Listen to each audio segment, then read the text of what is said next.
இல்லாமை நீக்க வேண்டும், தொழிலாக்கம் வேண்டும், இங்கு எல்லோரும் வாழ வேண்டும்.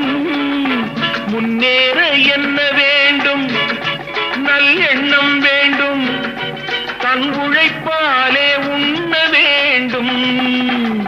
இல்லாமை நீக்க வேண்டும், தொழிலாக்கம் வேண்டும், இங்கு எல்லோரும் வாழ வேண்டும். முன்னேற என்ன வேண்டும், நல்லெண்ணம் வேண்டும், தன் உழைப்பாலே உண்ண வேண்டும். பாடுபட்ட கை அது பாட்டாளி கை,